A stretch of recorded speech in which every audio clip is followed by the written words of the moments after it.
Bismillahirrahmanirrahim. Start with the name of Allah, who is the most beneficent and merciful, and durood and salam on His last Prophet Hazrat Muhammad sallallahu alaihi wa alihi wasallam. Class 10 Computer Science.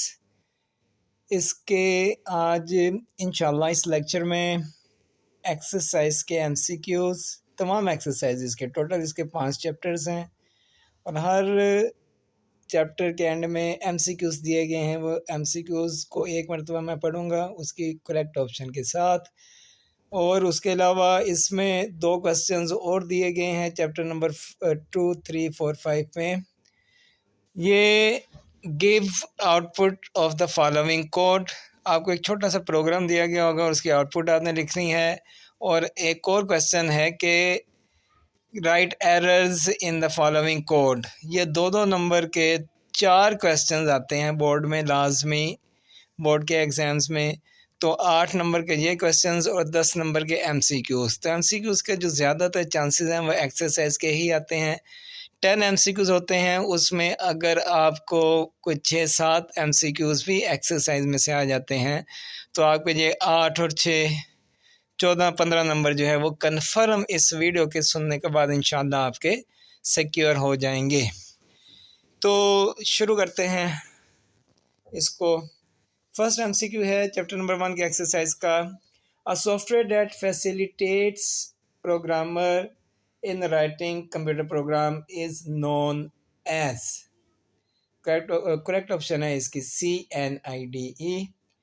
Second MCQ, Dash is a software that is responsible for the conversion of a program file to machine understandable and executable code. इसकी correct option है compiler. तीसरा MCQ, every programming language has some primitive building blocks and follows some grammar rules known as, correct option है इसकी syntax. Primitive building blocks का मतलब है बुनियादी। इसके बाद नेक्स्ट MCQ है आपके पास। A list of words that are predefined and must not be used by the programmer to name his own variable are known as reserved words. अच्छा, अगर आप ये MCQs देख लेते हैं और इतना ही आप अगर लिख देते हैं बोर्ड में, अगर ये शॉर्ट क्वेश्चन के तौर पे आए, यानी कि पूरी स्टेटमेंट आपके पास है, ये आपने लिख दी रिजर्व वर्ड्स की डेफिनेशन में, और साथ आपने 2-3 एग्जांपल्स लिख दी। मिसाल के तौर पे INT, CHAR, float, int, double, तो आपको इसके इंशाल्लाह 2 मार्क्स मिल जाएंगे। तो इन MCQs के साथ साथ आपके शॉर्ट क्वेश्चंस भी जो है वो कवर हो रहे हैं। और ये समझने के अगर ये 30-40 MCQs दिए गए हैं तो इसमें से आपके उतने ही जो है वो शॉर्ट क्वेश्चन और पूरी बुक की रिवीजन समझने की आपकी हो जाती है। MCQ number 5, include statement are written in dash section. Correct option इसकी है हेडर। नेक्स्ट MCQ है dash are added in the source code to further explain the techniques and algorithms used by the programmer. इसकी correct option है comments. अब ये देखें comment की definition है। अब इसके बाद आप लिखते हैं there are 2 types of comments, single line comment and multi line comment. तो आपके पास शॉर्ट क्वेश्चन कंप्लीट हो जाता है। नेक्स्ट आपके पास है MCQ, dash are the values that do not change during the whole execution of program. ये complete definition आपके पास आगे कॉन्स्टेंट्स की, आगे इसके एग्जांपल्स लिख दें।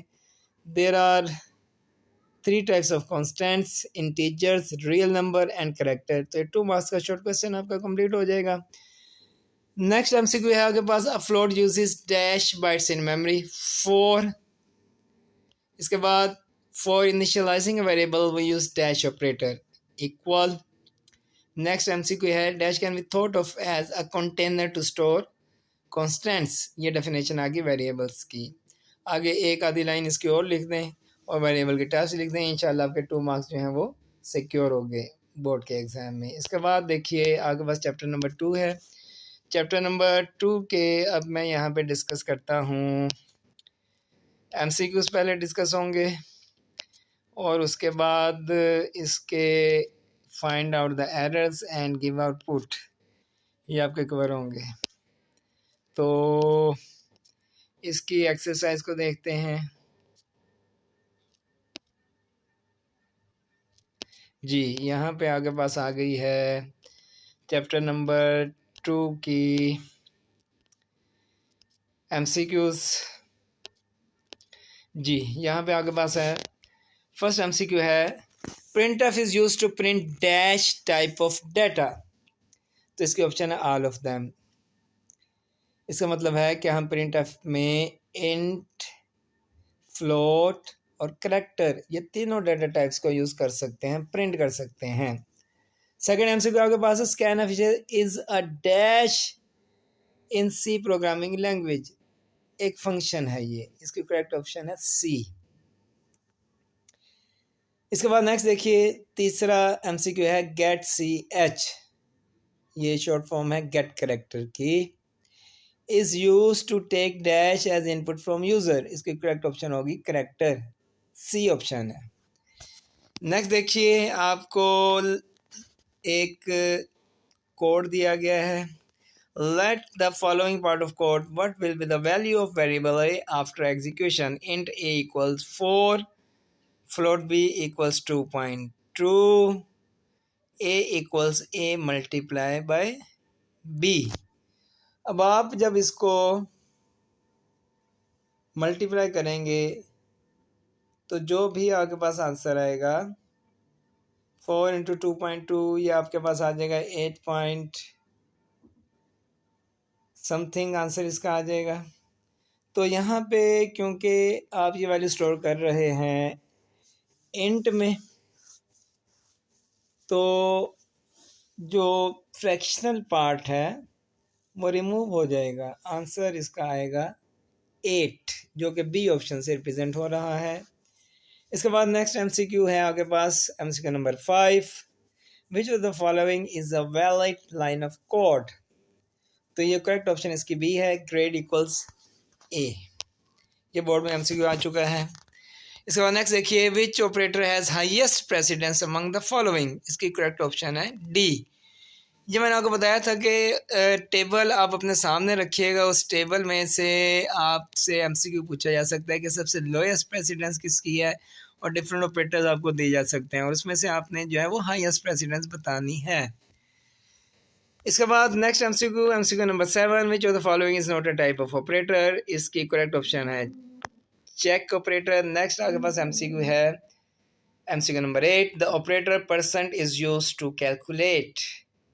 करेक्ट ऑप्शन इसकी है B, remainder. MCQ number 9। Which of the following is a valid character. इसकी करेक्ट ऑप्शन है सी, क्योंकि करैक्टर में आपके पास सिर्फ एक सिंगल जो है वो लेटर आएगा, लेटर या डिजिट या आपके पास कोई भी स्पेशल सिंबल आ सकता है, तो सिंगल कोट में होगा। तो यहाँ पे करेक्ट ऑप्शन सी है इसकी। इसके बाद देखिए MCQ number 10। What is true about C language. तो इसकी A option C is not a case sensitive language, ये गलत है। सी केस सेंसिटिव लैंग्वेज है। B keywords can be use as variable names, ये भी गलत है। कीवर्ड्स को यूज़ नहीं किया जा सकता वेरिएबल्स के नाम के तौर पे। सी देखें all logical operations are binary operators, गलत है। लॉजिकल नोट जो है वो यूनरी ऑपरेटर है, बाइनरी ऑपरेटर नहीं है। तो इसकी करेक्ट ऑप्शन होगी डी कि इनमें से कोई भी ऑप्शन जो है वो ठीक नहीं है। इसके बाद देखिए ट्रू फॉल्स हैं, ये आप देख लीजिएगा बुक के पीछे इसके आंसर्स दिए गए हैं। मैं अब डिस्कस कर रहा हूँ इसका question number 5। Right down output of the following code segment. अब जैसा कि मैंने आपको पहले बताया कि आउटपुट जो है ये आपके पास बोर्ड के एग्ज़ाम में 2 शॉर्ट क्वेश्चन पूछे जाएंगे। अब इसमें आपने याद कुछ नहीं करना, आपने सिर्फ समझना है और उसकी आपने आउटपुट लिख देनी है।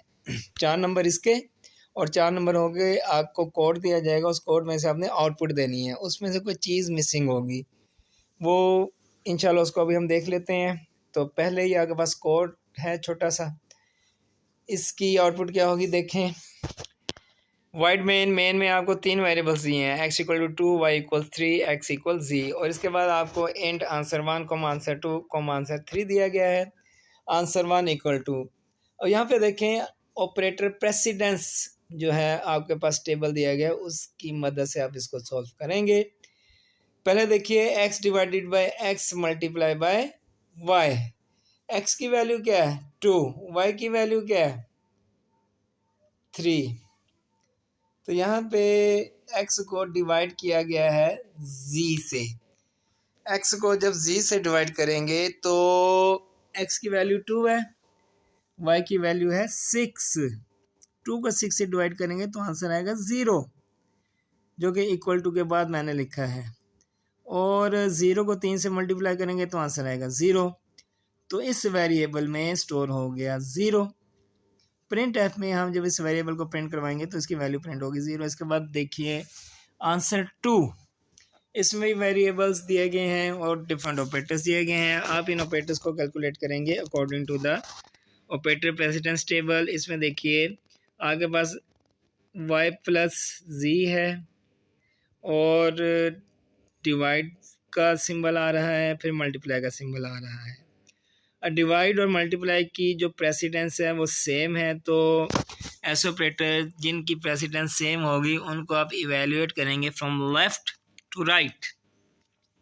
तो यहाँ पे पहले डिवाइड का सिंबल यूज़ होगा, उसके बाद मल्टीप्लाई का सिंबल यूज़ होगा। तो यहाँ पे देखिए ये मैंने x y z के बदले इनकी वैल्यूज़ लिखी हैं। तो 6 डिवाइडेड बाय 3, 6 को 3 से डिवाइड करें आगे पास आ जाएगा 2। 2 को 2 से मल्टीप्लाई करें आगे पास आ जाएगा 4। 4 में 3 जमा कर दें तो आगे पास आंसर आ गया 7। तो आंसर 2 में स्टोर हो गया 7। इसको जब आप प्रिंट एफ की स्टेटमेंट में इसकी वैल्यू को प्रिंट करेंगे तो स्क्रीन के ऊपर आएगा 7। यानी कि आपने इसकी आउटपुट लिखनी है। आउटपुट में पहले आप लिख देंगे 0, उसके बाद थोड़ी सी स्पेस देकर आप लिख देंगे 7, उसके बाद आंसर 3 में आप थोड़ी सी स्पेस देंगे एक सिंगल कैरेक्टर की और वहाँ पे आप लिख देंगे 9। अब 9 कैसे आया, आंसर 3 की कैलकुलेशन देखें। z divided by x plus x multiply by y। तो 6 को 2 से डिवाइड करें क्या आएगा आपके पास 3। 2 को 3 से मल्टीप्लाई करें 6, 3 और 6 को जमा किया तो आपके पास आंसर आ गया 9। तो ये आगे पास इसकी आउटपुट आ जाएगी। आपने लिखना है 0 आंसर 1 का वेरिएबल की वैल्यू, 7 आंसर 2 वेरिएबल की वैल्यू और 9 आंसर 3 वेरिएबल की वैल्यू। इसके बाद नेक्स्ट देखें। नेक्स्ट आपके पास है इसका बी पार्ट है। बी पार्ट में आपके पास है हैश इंक्लूड stdio.h। इसमें आपके पास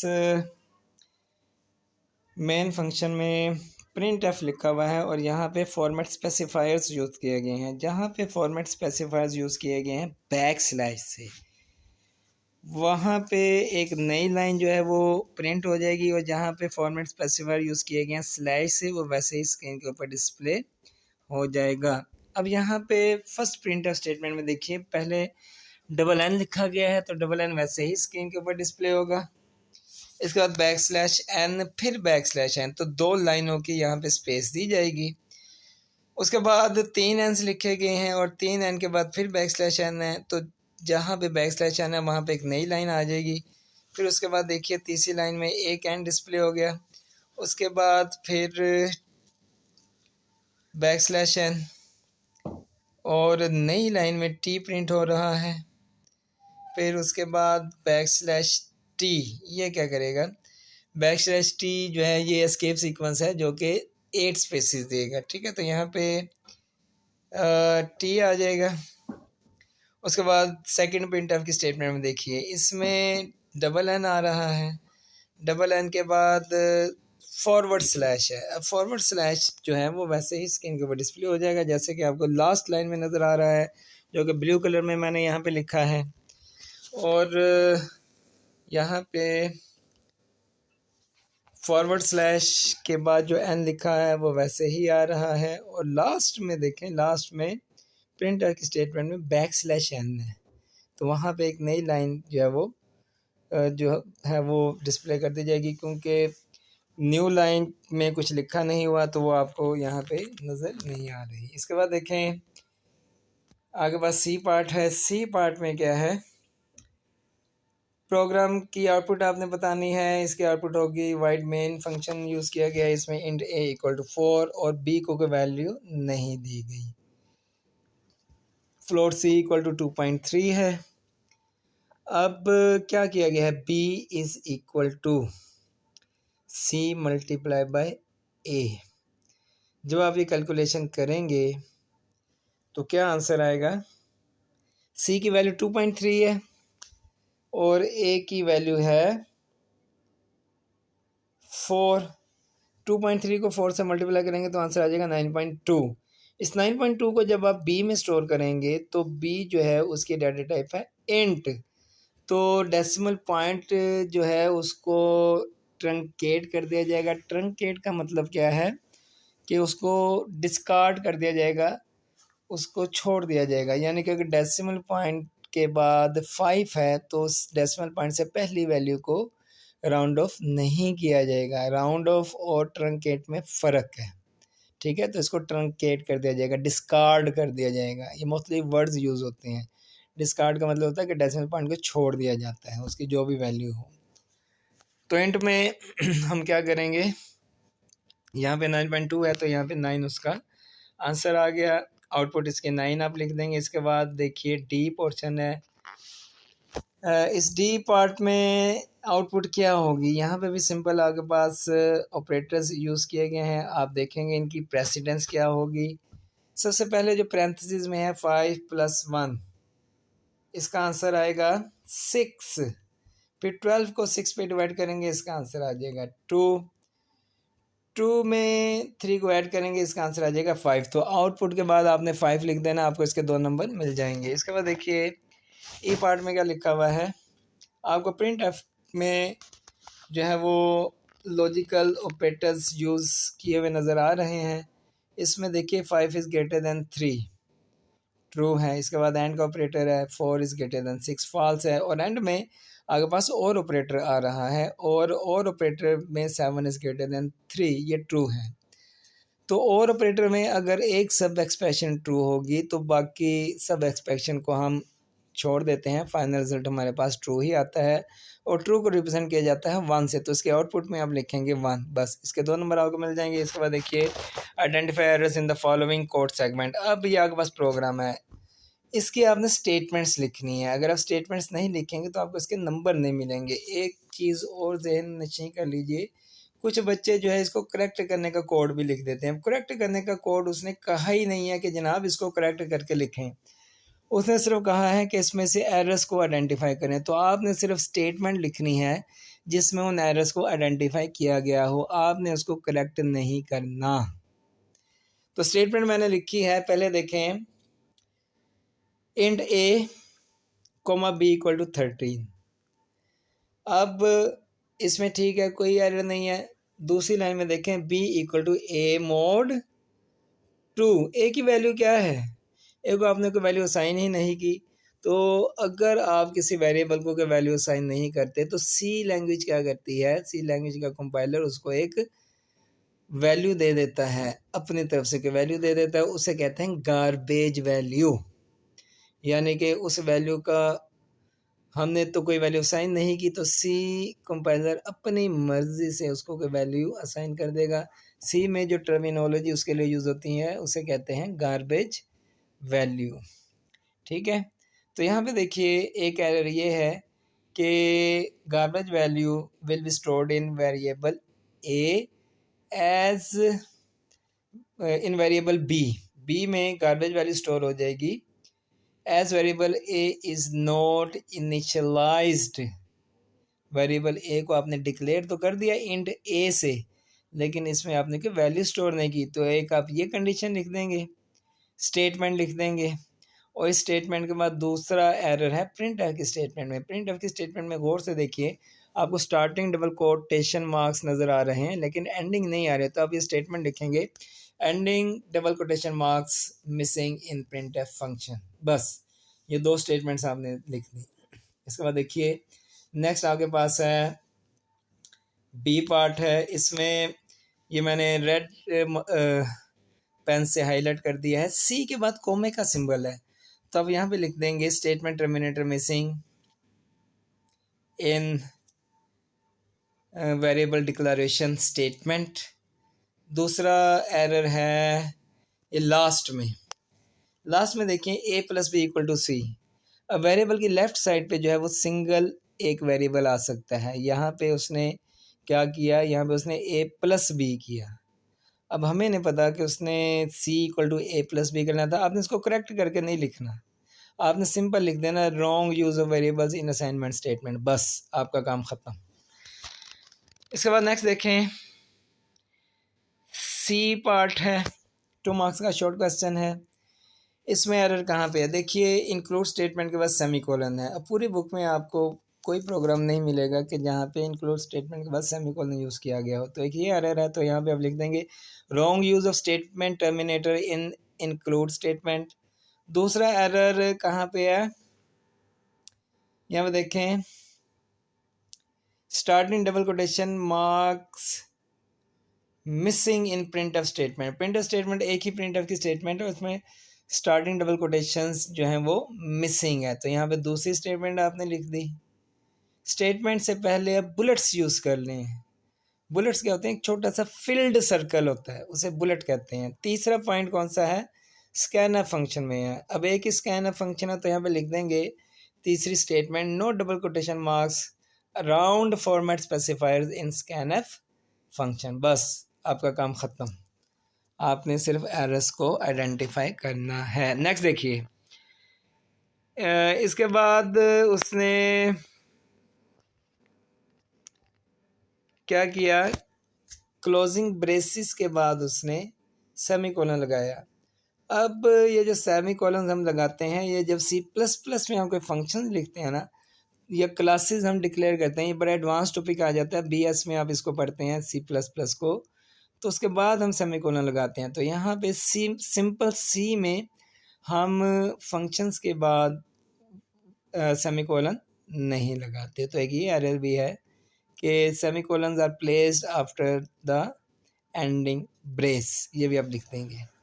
नेक्स्ट देखें, इसके बाद आगे पास नेक्स्ट पार्ट है, इसमें इंक्लूड से पहले हैश का सिंबल यूज़ नहीं किया।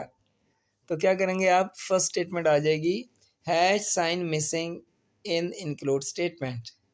सेकंड देखें, सेकंड में प्रिंट ऑफ की स्टेटमेंट में एरर है, तो यहाँ पे पैरेंथेसिस के बदले स्क्वायर ब्रैकेट्स यूज़ की गई हैं। तो दूसरी स्टेटमेंट हो जाएगी wrong use of braces are used in printf statement. इसके बाद देखिए आपके पास जो एरर है वो है स्कैनफ फंक्शन में।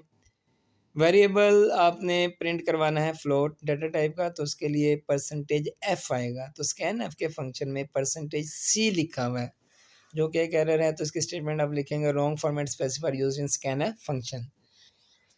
इसके बाद देखें आगे पास ये कंप्लीट हो गया।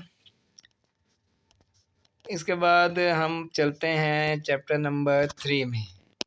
चैप्टर नंबर 3 की एक्सरसाइज में हम पहले इसके पढ़ेंगे एमसीक्यूज़, और एमसीक्यूज़ के बाद इसके find errors and right output. तो हमारे पास चैप्टर नंबर 3 जी, चैप्टर नंबर 3 की एमसीक्यूज़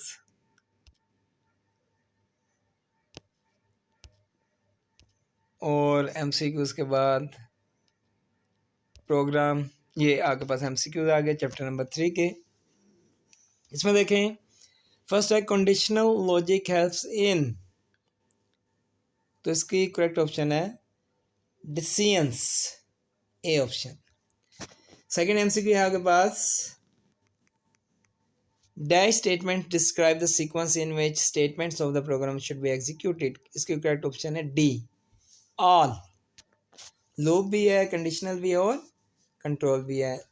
थर्ड आपके पास एमसीक्यू है in if statement what happens if condition is false, तो इसकी करेक्ट ऑप्शन है C, further code executes. MCQ number 4 देखें, and A equal to 5 if A is less than 10, condition true हो गई। तो क्या होगा ए प्लस प्लस, ये वाला पार्ट एग्जीक्यूट हो जाएगा। अगर कंडीशन फॉल्स होती तो एल्स के बाद वाली स्टेटमेंट एग्जीक्यूट हो जाती है। अब एल्स के बाद उसने एक और इफ की कंडीशन दी है, क्योंकि वो एल्स में हमारा कंट्रोल जाएगा ही नहीं, कंडीशन ट्रू है तो ए प्लस प्लस पार्ट जो है वो एग्जीक्यूट हो जाएगा। ए ऑप्शन करेक्ट है इसकी। इसके बाद एमसीक्यू नंबर 5 है, which of the following is a condition to check A is a factor of C. तो यहाँ पे इसकी करेक्ट ऑप्शन है B option, C mod A double equal 0। बहुत इंपॉर्टेंट एमसीक्यू है ये। नेक्स्ट देखिए MCQ number 6, a condition can be यानी डैश एक्सप्रेशन। तो कंडीशन जो है वो अरिथमेटिक एक्सप्रेशन भी हो सकती है, रिलेशनल एक्सप्रेशन भी हो सकती है, लॉजिकल एक्सप्रेशन भी हो सकती है। तो करेक्ट ऑप्शन इसकी है अरिथमेटिक, रिलेशनल और लॉजिक। टी ऑप्शन इसका करेक्ट आंसर है। MCQ number 7, any statement inside another statement is called dash structure. इसकी करेक्ट ऑप्शन है नेस्टेड स्ट्रक्चर। नेक्स्ट देखिए MCQ number 8, a set of multiple instruction enclosed in braces is called a block. अब आपके पास ये एक एक line है बेशक, लेकिन ये कंप्लीट शॉर्ट क्वेश्चंस बन रहे हैं। इसके आप एग्जांपल लिख दें और बुक की जो टॉपिक्स दिए गए हैं उसमें से एक एक लाइन और देख के इसको लिख देंगे तो इंशाल्लाह आपको बोर्ड में इसके 2 मार्क्स मिल जाएंगे। इसके बाद हमारे पास नेक्स्ट जो है इसका ऑप्शन आ जाएगा identify errors in the following code segment, assume that variables have already been declared। A part है, ए पार्ट में देखें if x is greater than equal 10, इसमें ग्रेटर के नीचे लाइन लगी हुई है। सी में ये स्टाइल नहीं होता, सी में क्या होता है आप ग्रेटर का साइन लिखेंगे उसके बाद इक्वल का साइन लिखेंगे। तो क्योंकि आपने इसको करेक्ट तो करना नहीं है, आपने सिर्फ एरर आइडेंटिफाई करना है, उसकी स्टेटमेंट लिखें। स्टेटमेंट क्या होगी, wrong use of relation operator in statement. बस जी ये एक लाइन लिखेंगे आपको इसके 2 नंबर मिल जाएंगे। बी पार्ट देखें, if A is less than B and B is less than C. If के बाद कंडीशन लगाई, अब कंडीशन लगाई तो इसके बाद इस इफ का जो है वो राबता बाकी स्टेटमेंट से मुनक़ता हो गया, टूट जाता है। एक के बाद कंडीशन नहीं लगती तो आपने सिंपल क्या करना है, इसकी रीज़न बता देनी है। तो रीज़न इसकी क्या है, wrong use of statement terminator after if statement. बस जी ये लिखेंगे आपको इसके 2 नंबर मिल जाएंगे। सी पार्ट देखें, if A is less than 7, 7 is less than B. C का ये स्टाइल नहीं है, पहले सब एक्सप्रेशन लिखें उसके बाद कोई लॉजिकल ऑपरेटर यूज़ करें उसके बाद फिर नेक्स्ट सब एक्सप्रेशन लिखें। तो उसकी स्टेटमेंट है लॉजिकल ऑपरेटर एंड और। अब हमें नहीं पता उसने क्या लिखना है तो आप एंड और दोनों लिखें, इनके सिंबल्स भी बना दें जो बुक में लिखे हुए हैं।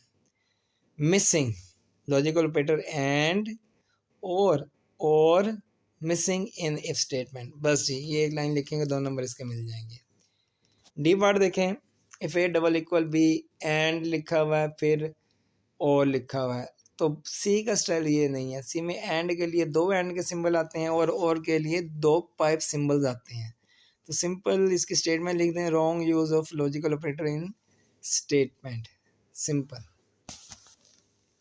ई पार्ट देखें, ई पार्ट में क्या किया गया है, प्रिंट एफ की स्टेटमेंट में इफ़ के बाद जो प्रिंट एफ की स्टेटमेंट है वहाँ पे डबल कोटेशन मार्क्स मिसिंग है। तो आप लिख देंगे double quotation ending double quotation marks missing in print F statement, first print F statement.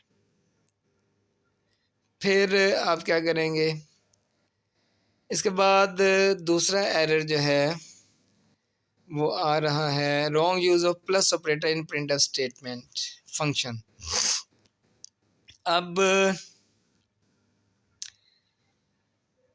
Plus का ऑपरेटर उसने यूज़ किया, जो सेकंड प्रिंट एफ की स्टेटमेंट है इसमें कोमा आना था, वो आपने करेक्ट नहीं करना है इसे, आप सिर्फ उसे इसकी रीज़न बता दें, एरर बता दें। एरर क्या होगा, wrong use of plus operator in second print F function या प्रिंट एफ स्टेटमेंट लिख दें।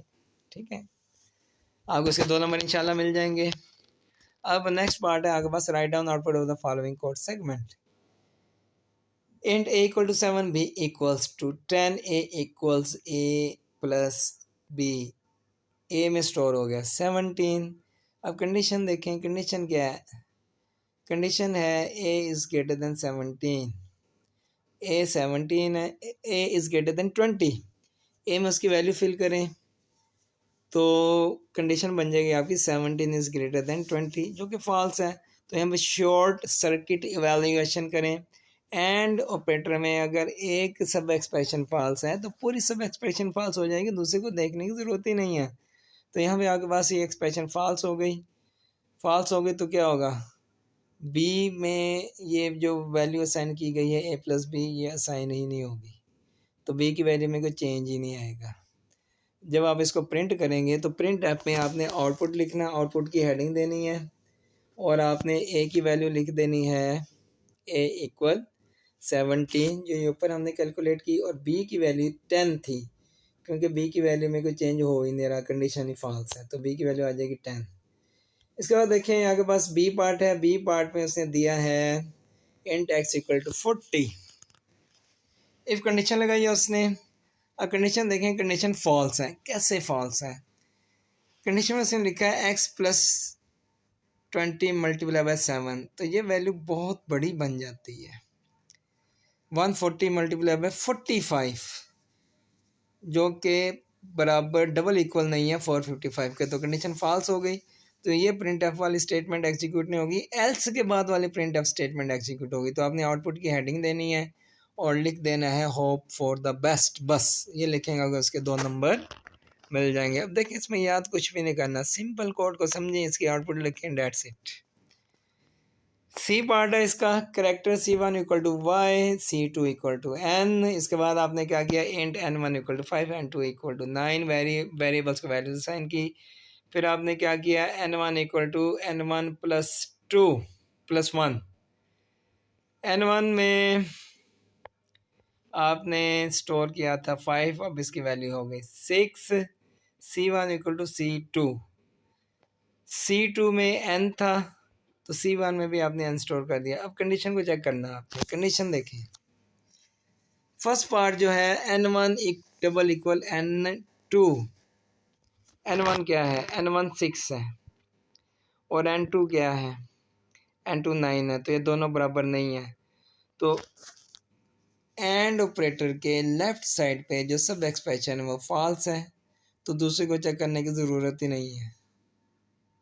आप इसका आंसर लिख सकते हैं फॉल्स।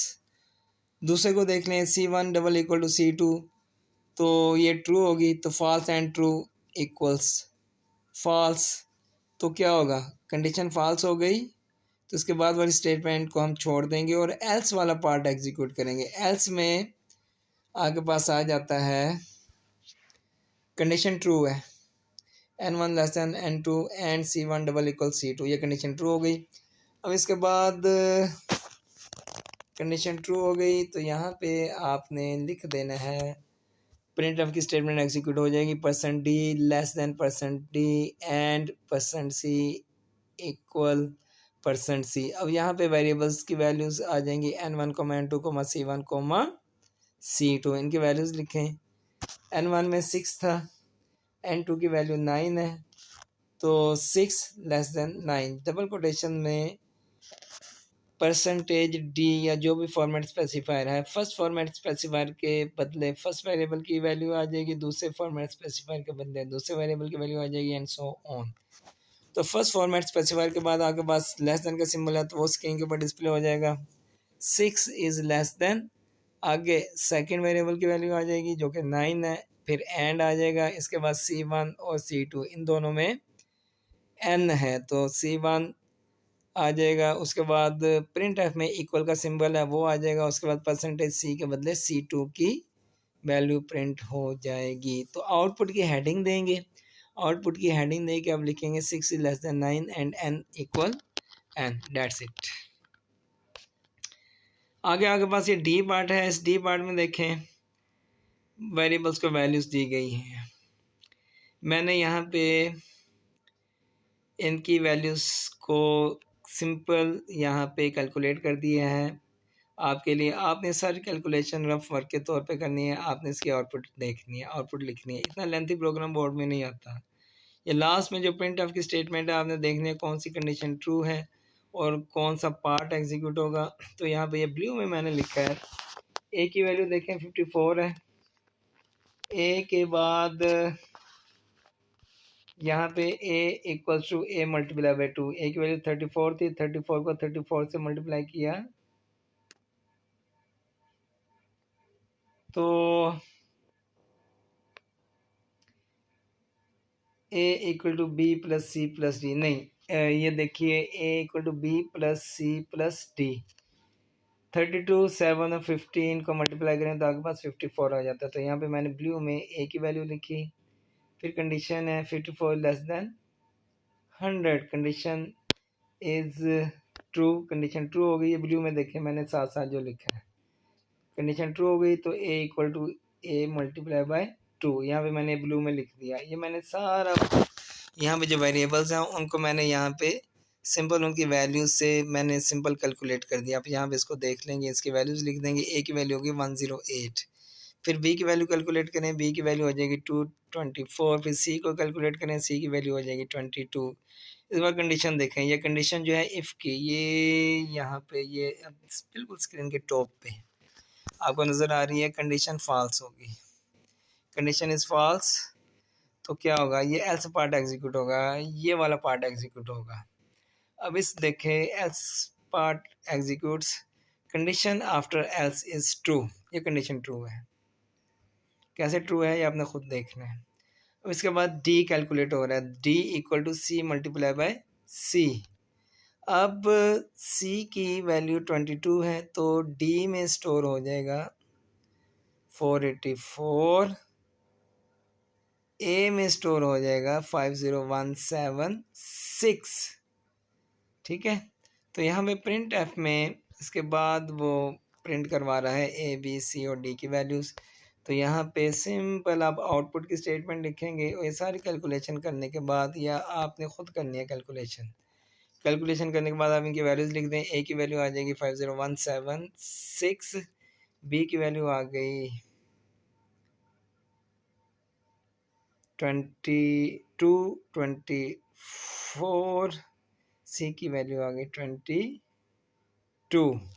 और डी की वैल्यू क्या आएगी, डी की वैल्यू में भी कोई चेंजेस नहीं है तो ऊपर यहाँ पे जो डी की वैल्यू दी गई है 15, वही वैल्यू यहाँ पे प्रिंट हो जाए। नहीं, डी की वैल्यू है 484 जो हमने कैलकुलेट की। ठीक है, तो यहाँ पे ये जो ब्लू में मैंने लिखा है डी की वैल्यू 484, ए की वैल्यू 50176, बी की वैल्यू 224, सी की वैल्यू 22। ये यहाँ पे आप इसके आउटपुट की हेडिंग देंगे और ये वैल्यूज़ लिख देंगे कैलकुलेट करने के बाद। सिंपल लॉजिक है, कोई इतना मुश्किल नहीं है। ई पार्ट देखें, ई पार्ट में वेरिएबल्स को वैल्यूज़ दी गई हैं, कंडीशन चेक की जाएगी, कंडीशन जो है वो फॉल्स है। क्यों फॉल्स है, क्योंकि एक्स की वैल्यू 5 है, एक्स को जब डिवाइड करेंगे 2 से तो रिमाइंडर 0 नहीं आता। कंडीशन फॉल्स होगी, एल्स पार्ट एग्जीक्यूट होगा। एल्स पार्ट में वाई और जी की वैल्यूज़ जो हैं वो, वाई की वैल्यू 7 है, जी की वैल्यू 9 है, इनको जमा किया तो 16 आ गया, एक्स में स्टोर हो गया 16, प्रिंट एफ एक्स की वैल्यू प्रिंट कर देंगे आप 16 आउटपुट में। इसके बाद नेक्स्ट देखिए इफ़ है, इफ़ में कंडीशन जो है वो फॉल्स है। एंड की लेफ्ट साइड पे अगर एक सब एक्सप्रेशन फॉल्स हुई तो सर एक्सप्रेशन फॉल्स हो जाएगी। तो इफ़ के बाद नेक्स्ट इफ़ की स्टेटमेंट देखें, ये जो अब आपके पास टॉप पे है ये कंडीशन ट्रू है, ये कंडीशन ट्रू है तो इसके बाद इफ़ की स्टेटमेंट एग्जीक्यूट होगी। ये ट्रू है, वाई प्लस प्लस, वाई की वैल्यू में एक इजाफा हो जाएगा और वाई की वैल्यू हो जाएगी 8, यह प्रिंट कर देंगे। इसके बाद यहाँ पे देखें प्रिंट एफ, आउटपुट की वैल्यू आपने देनी है। यहाँ पे एक्स की वैल्यू 16, वाई की वैल्यू 8 और जी की वैल्यू जो है वो जो 9 है वो स्क्रीन के ऊपर डिस्प्ले हो जाएगी क्योंकि इसमें कोई चेंजेस नहीं आ रही। इसके बाद देखें ये कंप्लीट हो गया। अब हम देखते हैं चैप्टर नंबर 4, चैप्टर नंबर 4 के एमसीक्यूज और उसकी फिल इन द ब्लैंक्स, उसकी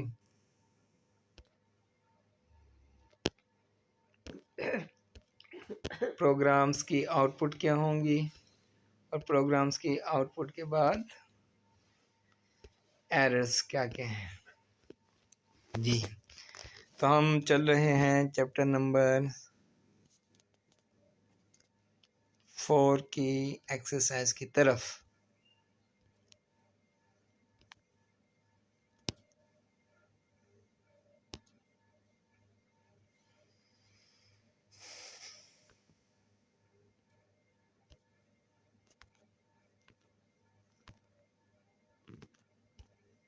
थोड़ी सी देर लगेगा ये लोड करने में।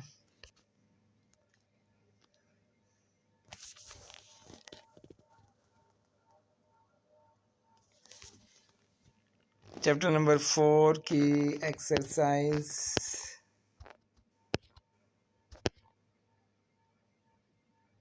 जी आस्ता आ रहा है।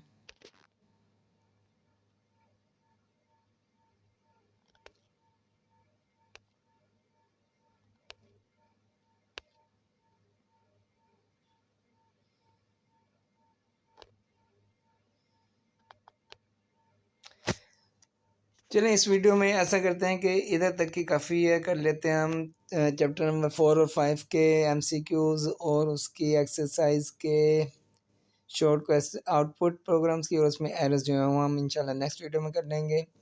तो इसको 2 वीडियो में कंप्लीट कर लेते हैं। तो इस वीडियो में इतना ही, इसको अच्छे तरीके से देखिए। वीडियो को अगर पसंद आए, जो कि उम्मीद है कि आपको आई होगी, पसंद आए तो इसको लाइक ज़रूर कीजिए। लाइक करने के बाद इसको शेयर कीजिए। तो यहाँ पे